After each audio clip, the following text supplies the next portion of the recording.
రేవంతన్న మాటలకు అర్థాలే వేరులే అని వారి మాటలకు అర్థాలే వేరులే. మన అనుభవం లేని అనుముల రేవంత్ రెడ్డి గారు ప్రెజెంటేషన్ ఇచ్చారు. డిప్పక టిప్పక డింపక టిప్పక అని బుట్టో మీద డాన్స్ ఆడిరు మీరు. నేను ఉన్నంత వరకు ఆ ఫ్యామిలీ కాంగ్రెస్ లోకి నో ఎంట్రీ. మీరే ఉంటారా లేదా కాంగ్రెస్ లో తెలియదు. ఈ పంచాయతీలు చూస్తుంటే మీరే కాంగ్రెస్ ఉంటారా తెలియదు. కరప్షన్ అనగానే ఫస్ట్ ఎవడు గుర్తొస్తాడు మనకు? కాంగ్రెస్ గుర్తొస్తుంది. అమ్మ బాబాయ్ కాళేశ్వరం అంటే ఏం గుర్తొస్తుంది మళ్ళీ నీకు? కల్వకుంట్ల గుర్తొస్తుంది. అరే మీరు ఏం మాట్లాడుతున్నారో మీకు ఏమైనా అర్థమవుతుందా? గట్లే ఉన్నది రాజకీయం. ఇప్పుడు మూసి శుద్ధి చేస్తాను అన్నాడు. ఈయన జల్లడ పడతాడు. ఏంది ఇట్లా పట్టుకొని జల్లడ రేవంత్ రెడ్డి? అరే మాట్లాడకుండా అసెంబ్లీకి రాకుండా మీ మీద ఒక విమర్శ చేయకుండా మిమ్మల్ని ఉచ్చోపిస్తున్నాడు కేసీఆర్.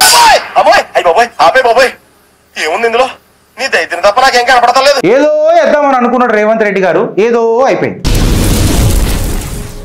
బ్యారేజ్ లొకేషన్ల మార్పు, నీటి నిల్వపై డెసిషన్స్ వాళ్ళే తీసుకున్నారు కేసీఆర్. అదే ఆ నిర్ణయాలన్నీ ఇంజనీర్లవే. అదే కేసీఆర్ మాట్లాడండి అవన్నీ.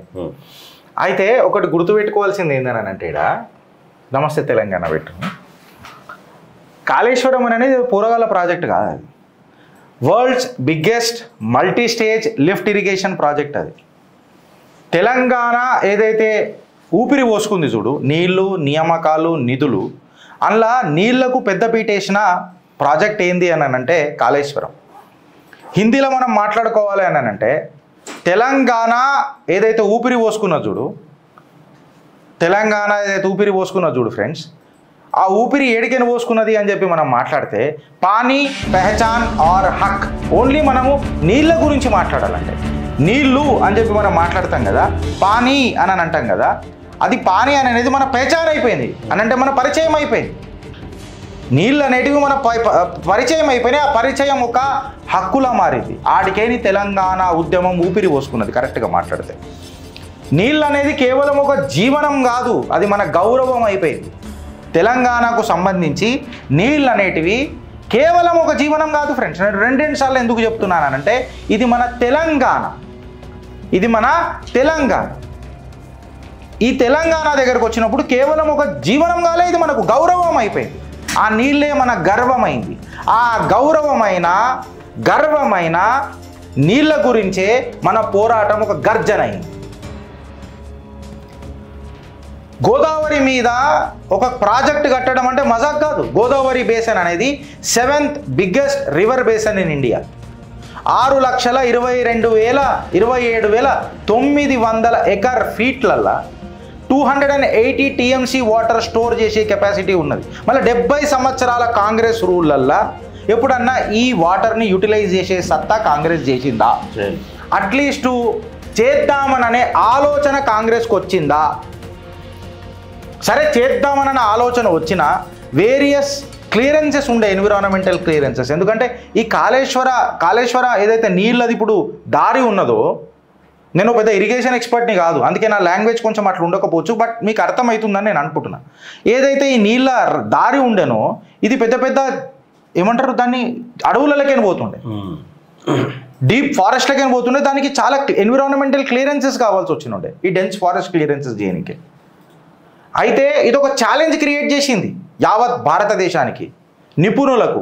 ఎట్లా అంటే ఇంజనీరింగ్ మైండ్స్కి, వాళ్ళకున్న నైపుణ్యానికి, స్కిల్ సెట్కి ఒక ఛాలెంజ్ విసిరింది కాళేశ్వరం. అండ్ ఇంజనీరింగ్ మార్వెల్ అని చెప్పి మాట్లాడుతున్నారు. ఇలా కాంగ్రెస్ ఏమో ఇది ఒక మట్టి ముద్ద అని చెప్పి మాట్లాడుతున్నారు. వెనకటికి చాలామంది గొప్ప ఇక సెంట్రల్ వాటర్ కమిషన్ ఎక్సెట్రా వాళ్ళందరూ వచ్చి దీన్ని ఇంజనీరింగ్ మార్వెల్ అని అన్నారు. ఇంజనీరింగ్ మార్వెల్ అని ఎందుకు అన్నాను అని అంటే, సబ్జెక్టు రిఫరెన్సే చిత్రగుప్తు తీసుకుంటుంది. ఇప్పుడు నేను రాజకీయ ముద్ద తీసుకుంటలేను, ఇక్కడ సబ్జెక్టు రిఫరెన్సే తీసుకుంటున్నా. నేనే పార్టీకి ఉద్దేశించి మాట్లాడతలేను. ఇంజనీరింగ్ మార్వెల్ అని ఎందుకు అన్నారు అని అంటే, 13 డిస్ట్రిక్ట్లు, 500 కిలోమీటర్లు, 28 ప్యాకేజీలు, 7 లింకులు, 22 మెగా పంపులు, అందులో 7 పంపులు, సుమారు 1400 మెగా వాట్స్ ఆర్ BHEL తయారు చేసింది. మళ్ళీ వేరే కంపెనీ ఏదో బయట దేశం కింద తెప్పియాలి, Atmanirbhar Bharat heavy electricals limited చేసింది. మెగా ఇంజనీరింగే 15 పంపులను సప్లై చేసింది. ప్రతిసారి అదానీ తీసుకో, మెగా ఇంజనీరింగ్ తీసుకో, ఎవరైనా తీసుకో, వీళ్ళు కరప్షన్ చేసిర్రు, వాళ్ళు అది చేసిర్రు, వీళ్ళు ఇది చేసిర్రు. ఆ కరప్షన్ అనే మాటలు 2 రోజులే ఉంటాయి. మళ్ళీ 3వ రోజు ప్యాకేజ్ వచ్చిందా, లీకేజీలు బంద్ అయినాయా, బ్రేకేజీలు బంద్ అయినాయా, బాండింగ్ పెరిగిందా నాకు అర్థం కాదు. వ్యభిచారంలో సంసారం అయిపోతుంది, సంసారమే వ్యభిచారం అయిపోతుంది సడన్గా. మెగా ఇంజనీరింగ్ మీద చేసిన ఆరోపణలన్నీ అవి గుణాత్మకమైన మార్పులు అయిపోతాయి.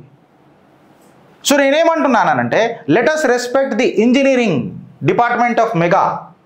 15 పెద్ద పెద్ద పంపులను తయారు చేసి ఇలా కాళేశ్వరానికి ఇచ్చింది అనంటే మన భారతదేశంలో ఉన్న సంస్థ, అందులో తెలంగాణలో ఊపిరి పోసుకున్న సంస్థ ఈ 15 పంపులను ఇచ్చింది అంటే పురాల మజాక్ కాదు. అందులో 7 బాహుబలి పంపులను ఇచ్చింది అనంటే ఇది ఎంత పెద్ద ఇంజనీరింగ్ మార్వెల్ ఒకసారి మీరు అర్థం చేసుకోండి. Just imagine 140 mega watt hours. వీడికి ఆగిపోయింది అనంటే వీడి కాలే. దీనిది one of the greatest canal network system. 1 కాదు 2 కాదు 1800 కిలోమీటర్ల కెనాల్ నెట్వర్క్ ఏమన్నా ఉన్నదా అంటే కాంగ్రెస్ వాళ్ళకి ఏడమండింది. ఇందిరాగాంధీ కెనాల్ నెట్వర్క్ 650 కిలోమీటర్లు పెద్దగా ఉంటేనే డిప్పక టిప్పక డింపక టిప్పక అని బుట్టో మీద డాన్స్ ఆడిరు మీరు, పెట్టి మర్ఫీ పెట్టి ఆడినరు. దాన్ని అట్లెట్లా 3 రెట్లలో ఇరగొట్టింది కాళేశ్వరం అని చెప్పి మీకు బగబగ మండి లొల్లి ఎత్తున్నారా నాకు అర్థమవుతలేదు. ఇప్పుడు కాళేశ్వరం ఏదైతే ఉందో అది ఒక న్యూ జల్ మిషన్ కింద వచ్చింది. వాళ్ళు కొత్త రిజర్వేయర్లే కట్టుడు కాకుండా పాత రిజర్వేయర్లకు జీవనం పోసిండ్రు, ఊపిరి పోసిండ్రు. ఇది కాళేశ్వరం ప్రాజెక్ట్. పెద్ద పెద్ద 3 బ్యారేజీలు Medigadda, Annaram, Sundilla. And to that matter ఒక పెద్ద మల్లన్న సాగర్ని మర్చిపోతున్నాం, అదైతే బాహుబలి అని అంటాం. కేవలం మల్లన్న సాగర్ బడ్జెటే 7,400 కోట్లు అని అంటే మీరు నమ్మగలుగుతారా? కేవలం మల్లన్న సాగర్ బడ్జెటే 7,400 కోట్లు అంటే నమ్మగలుగుతారా? కేసీఆర్ గవర్నమెంట్ వచ్చిన తర్వాత ఏదైతే 1.5 టీఎంసీ ఫీట్ అని ఏదైతే అంటాం కదా దాన్ని ఏకంగా 50 టీఎంసీ ఫీట్కి తీసుకోపోతా అని చెప్పి మాట్లాడిండు. దానికి మన నమ్మకం, మన ఆస్థ కొమ్రెల్లి మల్లన్న సాగర్ అని చెప్పి పేరు పెట్టిండ్రు. It is a blend of technology and aastha. నమ్మకానికి అండ్ టు దట్ మ్యాటర్ టెక్నాలజీకి ఒక లింక్ క్రియేట్ చేసిన project Kaleshwaram. According to Hindu గురించి మాట్లాడితే హిందూ పేపర్లో వచ్చింది ఇట్లా మనం తీసుకొని మాట్లాడితే కాళేశ్వరంకి 140 టీఎంసీ ఫీట్ ఉండే కెపాసిటీ. దాన్ని 180 టీఎంసీ ఫీట్కి తీసుకొని పోయి by lifting 2 TMC feet water every day for 90 flood days. 90 flood days in monsoon season అని అంటే ఇది కేవలం ఒక భారతదేశ మార్వలే కాదు, భారతదేశపు ఆణిముత్యమే కాదు, ఆసియా ఖండంలోనే ఒక గొప్ప ఆణిముత్యం కాళేశ్వరం అని చెప్పి వెనకటికి దీని మీద ఎంతోమంది మాట్లాడారు. ఇన్ఫ్యాక్ట్ చాలామంది వచ్చి దీన్ని ప్రశంసల వర్షం కురిపించారు. అంటే 160 టీఎంసీ వాటర్ ఫర్ ఇరిగేషన్కే కదా 160 టీఎంసీ ఏదైతే ఉంటుందో ఇరిగేషన్కి, 30 టీఎంసీ హైదరాబాద్కి, మళ్ళీ 16 టీఎంసీ ఇంకొక దేనికో చెప్పిర్రు, దానికి పవర్ జనరేషన్కో దేనికో చెప్పిండ్రు. And 10 TMC for drinking water for the various villages, చుట్టుపక్కల ఉన్న విలేజెస్కి 10 టీఎంసీ వాటర్. నేషనల్ మన డ్యామ్ సేఫ్టీ అథారిటీ NDSA అని అంటారు కదా, పూర్ క్వాలిటీ అని చెప్పి మేడిగడ్డకు క్రాక్స్ వచ్చినప్పుడు చెప్పిండ్రు, డిజైన్ చేంజెస్ ఎక్సెట్రా జరిగినాయి అని చెప్పినాయి. కొంతమంది దీనికి నెగటివ్ పాటలు మాట్లాడాలంటే ఈ ప్రాజెక్ట్ ఎకనామిక్ వయబిలిటీ కాదు, 5,900 మెగావాట్స్ కరెంట్ కావాలా, ఇది 50% ఆఫ్ ది తెలంగాణ కన్జంప్షన్ అని చెప్పి చెప్పిండ్రు.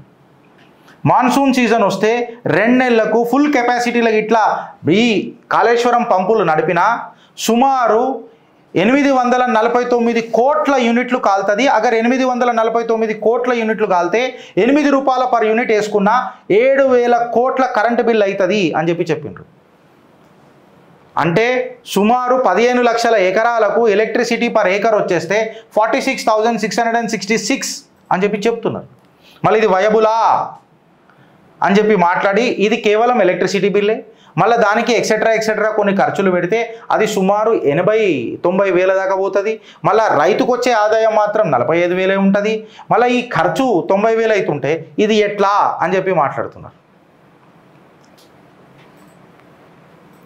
అయితే ఒక ఎకనామిక్ వయబుల్ ప్రాజెక్టు మేడిగడ్డ దగ్గరికి వచ్చేసరికి క్రాక్స్ వచ్చినాయి. క్రాక్స్ రాగానే తుమ్మిడి హట్టి దగ్గర ఉంటేనే మంచుకుండే, మేడిగడ్డ దగ్గరకు వచ్చి ప్రాబ్లం అయింది అని చెప్పి కాంగ్రెస్ లొల్లి పెట్టుడు షురూ చేసింది. మళ్ళీ లొల్లి పెట్టిన దానికి కాంగ్రెస్ ఏం ఆధారాలు చూపించిందిరా అని మాట్లాడితే కాగ్ రిపోర్ట్ బేస్ చేసుకొని పవర్ ఉన్న పాయింట్ ఉన్న ప్రజెంటేషన్ మన అనుభవం లేని అనుముల రేవంత్ రెడ్డి గారు ప్రజెంటేషన్ ఇచ్చారు. మళ్ళా ఈ పవర్ పాయింట్ ప్రజెంటేషన్ ఇయ్యాల అంటే 12 జూన్ 2025కి వచ్చేసరికి పవర్ లేని పాయింట్ లేని ప్రజెంటేషన్ ఎందుకు అయింది రేవంత్ అన్న అని అంటే నెత్తికిక్కుంటున్నాడు, ఆయన అనుభవం వ్యక్తిత్వం చేస్తున్నాడు. మళ్ళీ ఇయ్యాల ఏదో కాగితాలు సబ్మిట్ చేస్తారట. అరే మీ రాజకీయంలో మనవాడ నాకు అర్థం కాదు, కాంగ్రెస్ వాళ్ళని అడుగుతున్నా. ఇదేదో సబ్మిట్ చేసి ముందే చేసి ఉంటే అయిపోతుండే కదా. మరి పాగలగానే ఇస్తున్నారు పబ్లిక్ నీడ్ అంతే. ఇన్ఫ్యాక్ట్ చెప్పాలనంటే మీరు కేసీఆర్ని జీరో చేద్దామని అనుకుంటున్నారు.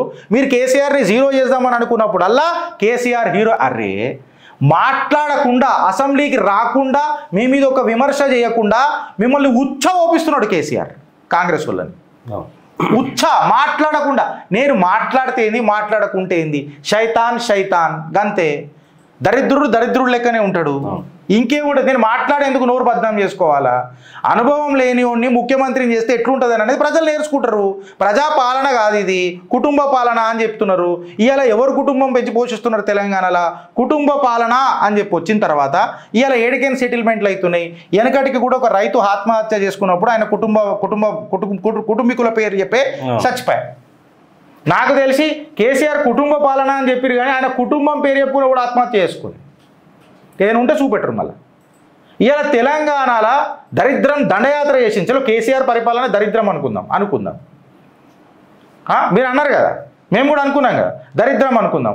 ఇప్పుడు దరిద్రమే దండయాత్ర చేస్తే ఎట్లుంటుంది అని అంటే రేవంత్ రెడ్డి పరిపాలన చూస్తున్నాం. సరే నువ్వు ఇది బూటకపు ప్రాజెక్ట్ అని అంటున్నావు. ఇప్పుడు నిన్న కేసీఆర్ వచ్చిండు, పీసీ గోస్ కమిషన్ 18 క్వశ్చన్లు వేసింది. 18 క్వశ్చన్లను 50 నిమిషాలలో అంటే సుమారు 3 నిమిషాలకు ఒక్కొక్క ఆన్సర్ ఇట్లా టక్క ఇచ్చి కేల్ ఖతం దుకాణం పోతా ఘోష్ గారు బాయ్ అని చెప్పి అది ఉంటుంది చూడు. ఇట్లా ఒక్కసారి చెప్తే 100 సార్లు చెప్పినట్టు లెక్కనని భాష, ఒక్కసారి చెప్తే 100 సార్లు చెప్పిన లెక్కనని 50 మినిట్ల 18 క్వశ్చన్లు. 115th witness of Kaleshwaram project ఎవరు అంటే కల్వకుంట్ల చంద్రశేఖర్ రావు. ఎట్లొచ్చిండు? మళ్ళా గ్రాండ్ ఎంట్రీలు వచ్చిండు, 100 కాన్వేలు వేసుకొని పూలు జల్లుతుండగా మొత్తం అదొక జిష్ణ అయిపోయింది నిన్న. ఏదో వేద్దామని అనుకున్నాడు రేవంత్ రెడ్డి గారు, ఏదో అయిపోయింది. అంటే దీన్ని బట్టి చూస్తే కేవలం ఒక రాజకీయ ముద్ద చేద్దామని అన్నది అనిపిస్తలేదా ఫ్రెండ్స్ మీకు? మళ్ళీ ప్రూవ్ చేయాలి కదా. కాగితాలు ముందు పెడతానంటే మళ్ళీ ఇన్ని రోజులు ఏం కట్టలు కట్టారు కాంగ్రెస్ వాళ్ళు? అబ్సల్యూట్గా మాట్లాడాలి కదా దాని మీద. బికాస్ ఏదైతే వీళ్ళు ఏదైతే చెప్పారు కదా క్వాలిటీ చెక్స్ జరగలేదనని, నిన్న కేసీఆర్ క్లియర్ కట్గా the life line of Kaleshwaram project అనే ఒక పబ్లిక్ డాక్యుమెంట్ తీసుకొని వచ్చి ఇచ్చి పడేసిండు కమిషన్కి. 30 years the life line of Kaleshwaram project ఏదైతే ఫైల్ ఉంటుంది కదా తీసుకొని వచ్చి ముంగడ పెట్టిండు. ఇంకొకటి ఆయన ఏమన్నాడంటే, అరే బాబు సైట్ దగ్గరనే క్వాలిటీ పారామీటర్స్ చెక్ చేసుకోనికే పెట్టినా నేను. 4000 మంది ఇంజనీర్లు పనిచేస్తున్నారు కాళేశ్వరంలో. కేసీఆర్ గారు మాట్లాడిన మాటలో చెప్తున్నా ఫ్రెండ్స్, నేను 4000 మంది ఇంజనీర్లు పనిచేస్తున్నారు. 4000 మంది ఇంజనీర్లు పనిచేస్తే గాడ కాళేశ్వరము గీడ క్వాలిటీ డిపార్ట్మెంట్ ఉంటే నడతా? మళ్ళీ ఇప్పుడు ఏమంటావు? మరి ఎవరే ట్రైనింగ్ ఇచ్చింది తెలుసుగా. కేసీఆర్ గారు మాటలు ఇట్లా ఉంటాయి కదా. మళ్ళీ ఏమంటావు మరి చెప్పురి. ఆయన ఏమన్నాడు, సైట్ దగ్గరనే క్వాలిటీ ఇన్స్పెక్షన్ ఉండే అని చెప్పి జియో నంబర్ 45 గురించి కూడా మాట్లాడిండు ఆయన. జియో నంబర్ ఆపరేషనల్ మాన్యువల్ గురించి మాట్లాడిండు. జియో నంబర్ 45 దానికి 280 కోట్ల బడ్జెట్ కూడా పెట్టినా అధ్యక్ష అని చెప్పి మాట్లాడితే ఇలా నోట్లల్లా ఇంత బనుకూపలు పడ్డాయి. మళ్ళీ ఎవడు మాట్లాడతలేడు. నిన్న ఒక కాంగ్రెస్ నాయకుడు వెనకటికి పాకిస్తాన్ని ప్రేమిస్తానన్న పీకుడు మొగోడు ఆయన ఏమంటాడు, ఇన్హౌస్ ప్రొసీడింగ్స్కి అని అన్నాడు. దాంతోనే కేసీఆర్ ఓడిపోయిందట. మళ్ళీ మీ ఓడు పవర్ పాయింట్ ప్రజెంటేషన్ ఇచ్చాడు కదా అసెంబ్లీలో. మళ్ళీ ఇవాళ నోరులో ఇస్తలేదు, ఆధారాలు కూడా పెట్టాలి కదా. మేడిగడ్డ పర్రొకటే చూపిస్తున్నావు కరెక్టే. Kaleshwaram is not just about Medigadda అని చెప్తున్నాడు ఆయన. సుందీన్లా, అన్నారం, మేడిగడ్డ ఇవన్నీ కలిపి కాళేశ్వరం. ఓకేరా బైగా 2 పిల్లర్లు అయినాయి తప్పని అంటలేను, నేను కాదని అంటలేను. There might be some issues, దాన్ని రెక్టిఫై చేద్దాం. బట్ మొత్తం ప్రాజెక్టే వేస్ట్ అని అంటే ఎట్లా? మళ్ళీ ఇక్కడ క్వశ్చన్ ఆఫ్ ఆర్గ్యుమెంట్ ఏంటంటే 5280 crores తుమ్మిడిహట్టి దగ్గర కాంగ్రెస్ పెట్టింది. తుమ్మిడిహట్టి దగ్గర కాంగ్రెస్ పెడితే 152 టీఎంసీ ఫీట్ కోసము వాళ్ళు కట్టేది ఉంటే మహారాష్ట్ర ఒప్పుకోలే, 148కి ఆపేసారు. మళ్ళీ అది ప్రాజెక్టే వయబుల్ కాదని అప్పుడు కూడా చెప్పారు జలయజ్ఞం టైం. మళ్ళీ అప్పుడు శంషావెట్టి గీక్తే షెటాకి వెళ్ళలేదా? సరే నువ్వు స్టోర్ చేసిన వాటర్ ఏదైతే ఉందో అది 75% యూటిలైజ్ చేయొచ్చు అని చెప్పిండు. డేటా ఫ్రెండ్స్, డేటా చాలా అద్భుతంగా ఉంటుంది. క్వాలిటీ పారామీటర్స్ కూడా నేను అన్ని పెట్టిన. అయితే కమిషన్ ఒక క్వశ్చన్ అడిగింది, మళ్ళీ నీళ్లు నింపిరు కదా అది మీదే పర్మిషన్ ఇచ్చిరా అని. అంటే చూడు, రిజర్వేయర్లు కట్టిన మాటనైతే వాస్తవం, కేసీఆర్ గారు ఇట్లా అన్నారట. రిజర్వేయర్ కట్టినది అయితే వాస్తవం, బట్ రిజర్వేయర్లలో నీళ్లు నింపాలన్నా వద్దు అనేది సాంకేతిక డెసిషన్, అది సైంటిఫిక్ డెసిషన్. అది నేను ఎట్లయితే అధ్యక్ష, అది నేను ఎట్లయితే అండి, వాళ్ళు చెప్తే ఎత్తిపోతలకు నీళ్ళు ఉన్నాయా లేవా అనేది వాళ్ళు చూసుకుంటారు, అంతేనా? ఇప్పుడు మూసి శుద్ధి చేస్తాను అన్నాడు, ఈయన జల్లడ పడతాడు ఏంది ఇట్లా పట్టుకొని జల్లడ, రేవంత్ రెడ్డి పట్టడు కదా, అథారిటీస్కి చెప్తాడు కదా, అంతేనా కదా? అంతే, అధికారులకు చెప్తారు. కులగానే చేసినా అన్నాడు, చేసిండు, ఇంటికి వచ్చిండా, మన కులం అడిగిండా, రేవంత్ రెడ్డి వచ్చిండా, గట్టిగా ఒక కమిషన్ ఉంటుంది వచ్చు. నేనేమంటా అంటే see I'm not supporting KCR, నేను కేసీఆర్ని సపోర్ట్ చేస్తలే, నేను కాంగ్రెస్ని కూడా ఇలా ఎందుకు విమర్శిస్తున్నానంటే, ఆర్ టు దట్ మ్యాటర్ ఏ పార్టీ అయినా నేను ఎందుకు విమర్శిస్తున్నానంటే, మళ్ళీ సరైన ఆధారాలు ముంగట పెట్టుర్రి. నోరు ఉంది కదా అని చెప్పి అని కొట్టుకుంటా కాదు అది నువ్వు హోలీకి కొట్టినావా, సచినప్పుడు కొట్టినావా, పీకనిగా కొట్టినావా, పీక్ కట్టలు కట్టని కొట్టినావా అన్నది మాకు అర్థం కావాలి కదా. ఇప్పుడు నువ్వు డ్యాన్స్ ఆడుతున్నావు, 100 ఏళ్ళ తర్వాత చచ్చిపోతే ఖుషిగా డ్యాన్స్ ఆడుకుంటా కూడా తీసుకోవతారట మన తెలంగాణలో, కరెక్ట్గా. బరాత్కి కూడా మనం డ్యాన్స్ ఆడతాం, మళ్ళీ బరాతా శివబరాతా అని మనకు తెలియాలి కదా. నువ్వు లొల్లలో డబ్బల రాలేసి ఉడితే మాకేం తెలుస్తారా భయ్? లొల్లి పెట్టుడు ఒక్కటి నేర్చిరు, సరే వీళ్ళంతా మనం ప్రూవ్ చేసిరా ఉదయ్? మొత్తం పంచాయతీలు ఇగో. నేను ఇప్పుడు ఇంతసేపు నాన్ స్టాప్ మాట్లాడినా, కాళేశ్వరం ప్లస్ పాయింట్లు చెప్పిన, కాళేశ్వరం ఎకనామిక్ వయబిలిటీస్లలో చెక్ పాయింట్లు చెప్పిన, దాని తర్వాత జియో నంబర్లు చెప్పిన, దాని తర్వాత కాళేశ్వర ఆపరేషన్ మాన్యువల్లో క్లియర్ కట్ కదా ఏముంది చెప్పిన, అందులో బడ్జెట్ ఎంత పెట్టింది కేసీఆర్ అని చెప్పిన, దాని తర్వాత life line of Kaleshwaram project డాక్యుమెంట్లు చెప్పిన. ఆయన సీదా పేపర్లో తీసుకొచ్చి ఒక పేపర్లో తీసుకో. ఇప్పుడు మాట్లాడుతున్నాడు మన అనుభవం లేని అనుముల రేవంత్ రెడ్డి గారు.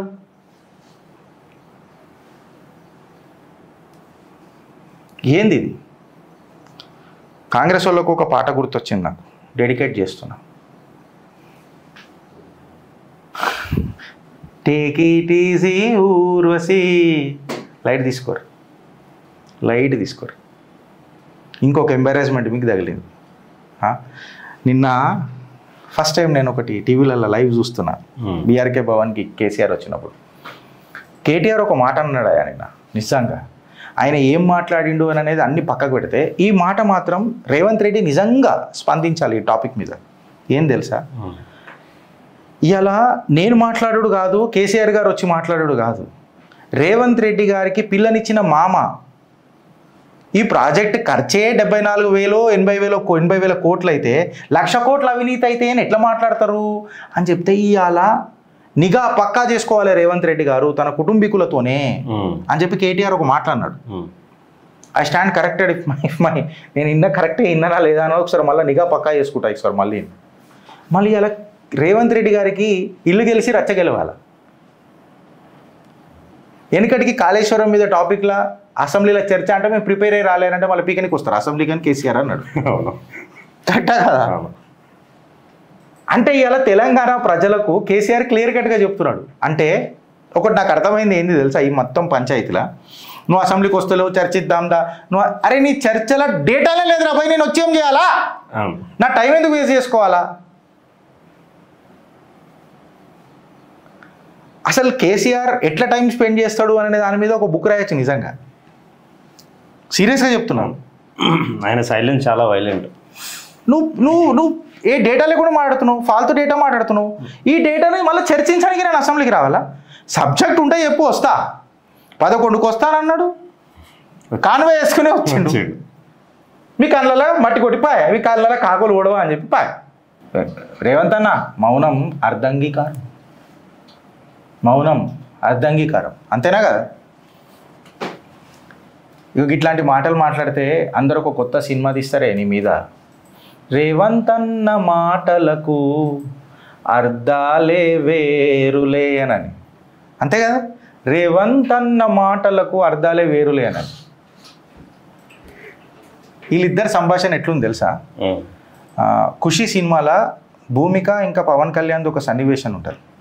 సిద్ధు ఎవరితో ఫోన్ మాట్లాడుతున్నావు? ఫోన్ మాట్లాడుతున్నా.